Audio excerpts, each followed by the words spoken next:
A lot more comfortable air is on the way as soon as Thursday, but this is a very substantial cool down. And you might be wondering, why exactly are we feeling such a big cool down? Well, it actually all has to do with the tropical system that is currently swirling just off the coast of Mexico right now. It used to be a tropical storm.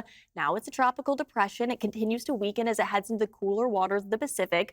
But as it does so, it's actually going to skirt along the west coast of the United States. So we are expecting the moisture from this tropical depression to head all the way to California by as soon as we step out Thursday. In fact, we'll begin to see some upper level cloud coverage as soon as late tomorrow afternoon and evening, and then thicker low level cloud coverage into Thursday and Friday. It's also going to bring us the potential for some rain. This is just one of our many models that we have to look through.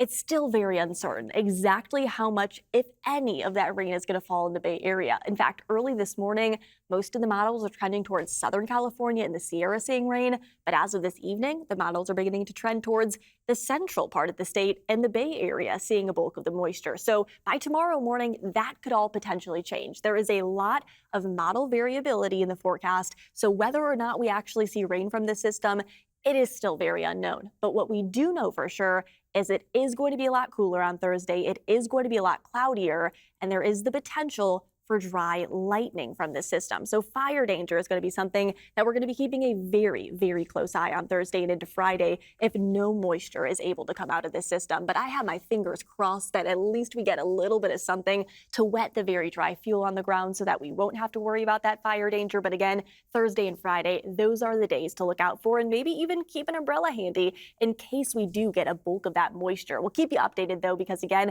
those models are changing by the hour.